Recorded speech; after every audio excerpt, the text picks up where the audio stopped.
자, 한전 파이널 체크 포인트 시간입니다. 자, 본 시간은 여러분들이 이제 한전의 필기시험이 임박해 있잖아. 임박한 이 상황에서 충분히 직무능력검사 열심히 공부를 했고, 직무능력검사 그 내용적인 내용 말고 이외에 여러 가지 알아야 될 팁들을 정리함으로써 요 팁만 알면은 최소한 몇 점 이상 오른다라고 하는 중요한 팁 중심으로 해서 마지막 점수를 극대화할 수 있는 그런 강의가 바로 이와 같은 한전 체크 포인트 강의라고 할 수가 있습니다.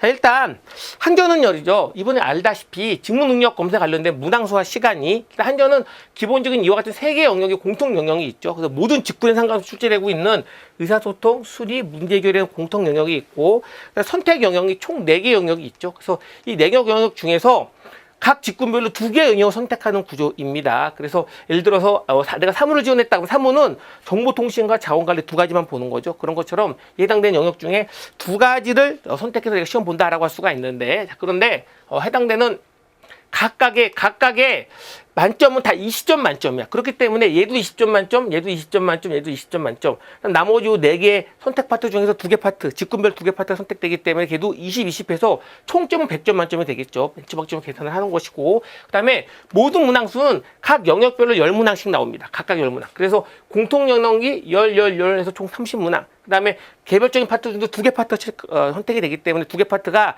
각각 10해서 총 50문항 출제된다라고 할 수가 있고, 전체적인 시간은 한전이 발표하기에는 문항수는 50문항인데 시간은 75분으로 발표했습니다. 근데 이 75분이 실제 75분이 아닙니다. 그래서 아마 65분 내외가 될 겁니다. 그래서 실제 시험은 65분, 이번 한 10분 정도는 최소 더 줄어들 거야. 줄어들기 때문에 실제 시간 정확하게 지금 알 수는 없지만 이번에 10분 정도 준 정도 시간이 실제 시간이 될 것이다 라는 전제로 고려해보면 된다 정도만 알아두시면 됩니다. 이게 해당되는 기본적인 직무능력 검사 관련된 문항수와 시간에 관련된, 그 다음에 각 직군별 보는 시험 내용이란 건 다 알고 있으리라 생각을 해. 자, 요 내용을 바탕으로 해서 말이야. 일단 먼저 유의사항부터 같이 보도록 할게. 일단 한전은 입시 시간 늦으면 죽음이야. 정확하게 딱 시간 넘으면 들어보내주지 않습니다. 항상 행과의 흐름이 그렇잖아. 그러니까 일단 입시 시간은 조금 늦어도 되지, 그런 아이라는 생각하지 마시고 정확하게 맞춰서 가셔야 되는데, 이왕이면 입시 시간 되면 30분 정도 일찍 가는 게 좋겠죠. 안전성 있게.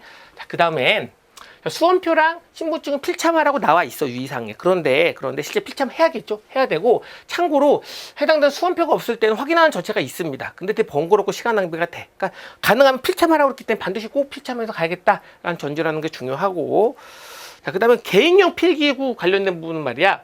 일단 한전에서는 개인용 필기구 쓰지 못하게 해. 옛날에 쓰게 했었잖아. 요즘 못 쓰게 합니다. 그러니까 그 어떤 것도 쓸 수 없고, 시험 볼 때 감독관이 선비정 사이트를 놓아줍니다. 그걸로만 문제를 풀어야 됩니다. 근데 약간 수학 계산할 때 불편할 거 아니야? 어쩔 수가 없다라는 거.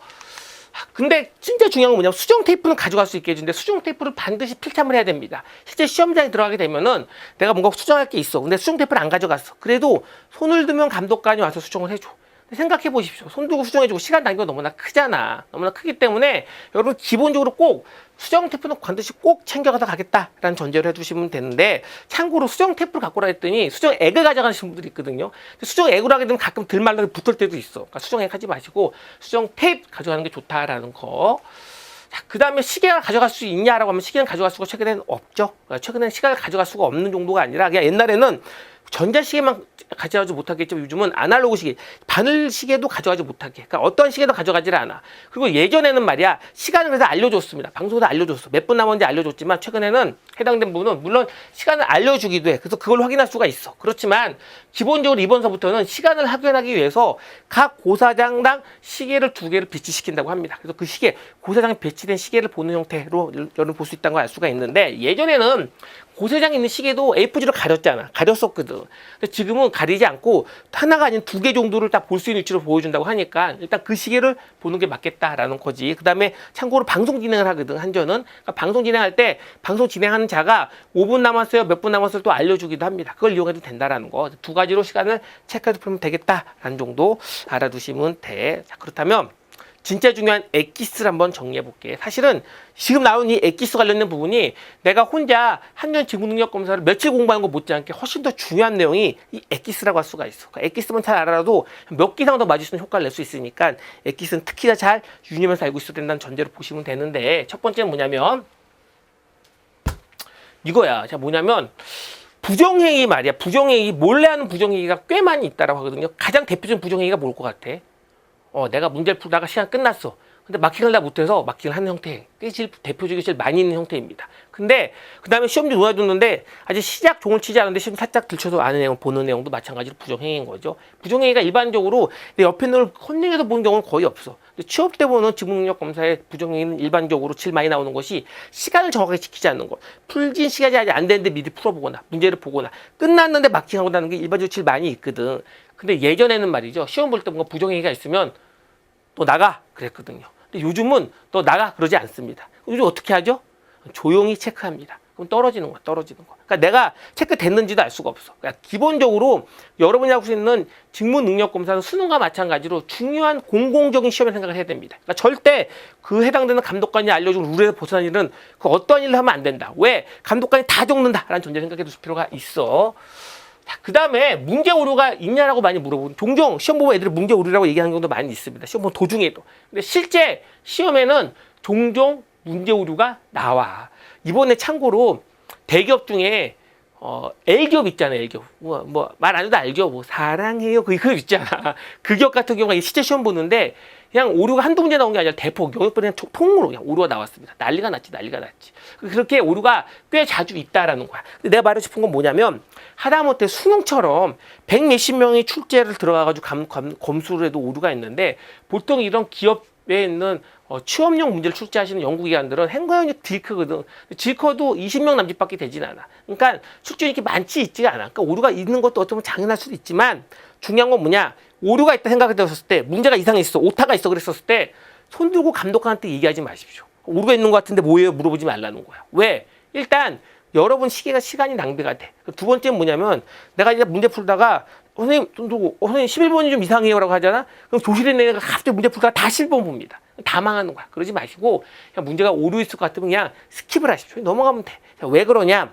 실제 채점을 할 때 어떻게 하냐면 시험 다 끝나잖아. 그러면 다 올메카드 리딩을 다 해. 다 리딩을 하게 되면은 정답률이 몇 프로 이하인 거는 다시 한번 검수해서 오류가 있다면 다 맞게 해준 후는 후작업이 들어가. 그러니까 오류는 건데 아무런 걱정하지 마시고 취업 때문에 적성검사는 반드시 후작업이 들어가기 때문에 오류가 있어도 상관없다라는 전제를 해주셔야 됩니다. 그래서 오류는 것 같다 손 들고 말하고 하는 형태를 하지 마시고 그냥 스킵하겠다라는 전제를 하는 것이 가장 좋은 방법이고, 자 다음 나오는 최종 엑기스는 말이야.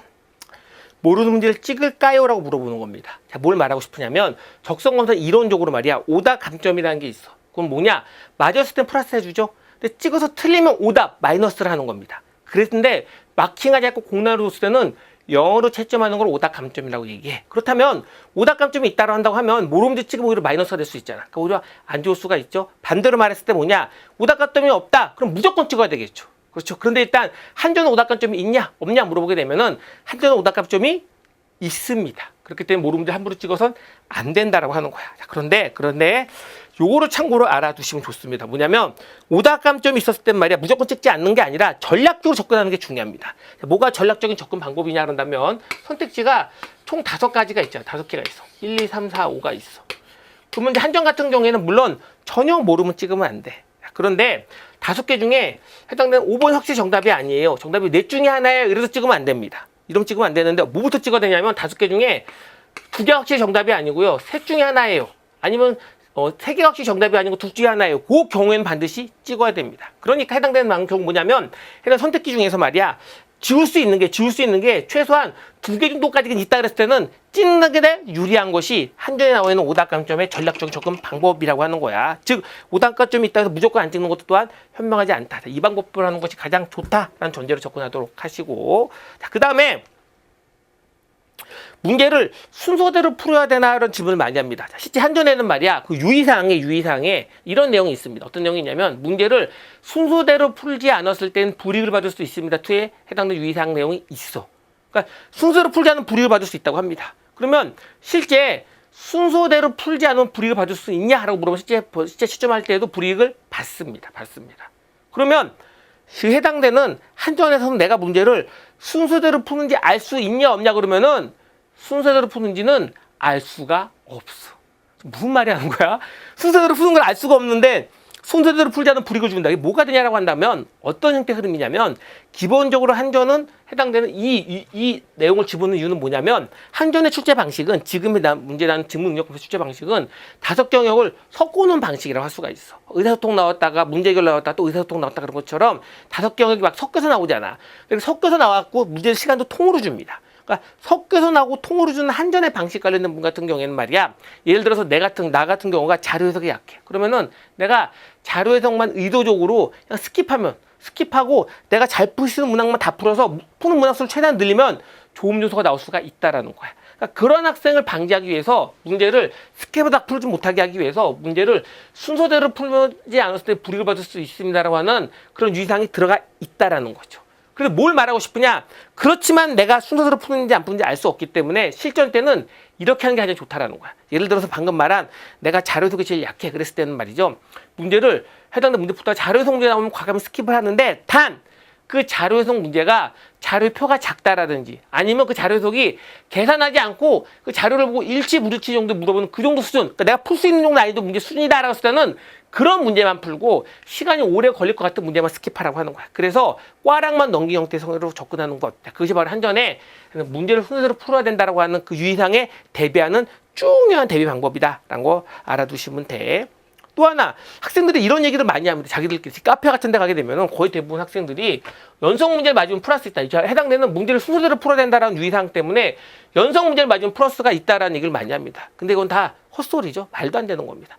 연속 문제 맞는다고 플러스 같은 건 있지는 않습니다. 그런 건 있지 않으니까 이런 거 속지 마십시오. 꼭 문제를 연속적으로 맞는 게 유리한 건 전혀 없다라는 거겠지. 자, 그 다음에 결국은 그런 형태로 봤더니 결국은 이제 가장 중요한 게 뭐냐면 결국 시간이 부족해. 그러니까 한전에 관련된 직무능력 검사는 말이야. 문제 자체 난이도도 조금 금년도 올라갈 거 아니야. 좀 어느 정도 어려워졌을 거란 말이야. 그래도 그 어려워졌다고 하더라도 실제 대학생도 졸업했으면은 시간을 충분히 좀 누구나 풀 수가 있습니다.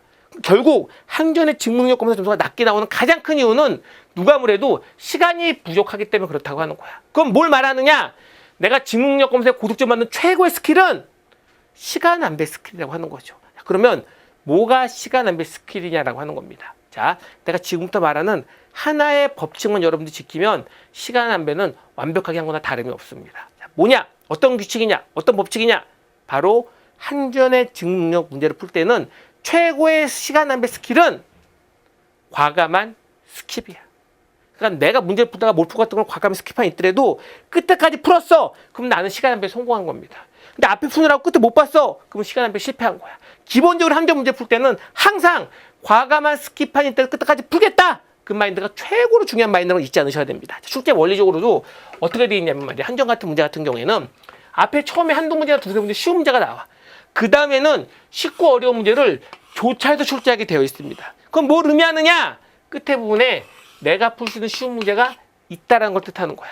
그래서 과감한 스킵만 있더라도 끝에까지 내가 다 풀었다. 그러면 시간 안배 성공한 겁니다. 그러면 일단 합격할 확률이 많이 올라간다고 할 수가 있어. 내가 앞에 풀라고 끝을 못 봤어요. 그러면 일단 시간 안배 실패한 것이고 합격할 확률이 확 낮아진다는 걸 의미한다고 하는 겁니다. 그래서 내가 문제 풀 때 가장 중요한 최고의 스킬은 과감한 스킵이다라는 걸 여러분들 잊지 않으셔야 합니다. 자, 오케이. 무슨 말인지 잘 아시겠죠? 여러분 충분히 공부했고 거기다 지금 마지막에 최종 엑기스까지 딱 플러스 된다고 하면 충분히 합격할 수 있겠죠. 자, 이 강의는 여러분 모두 다 반드시 한전에 떡하니 획득하길 바라겠습니다. 고맙습니다.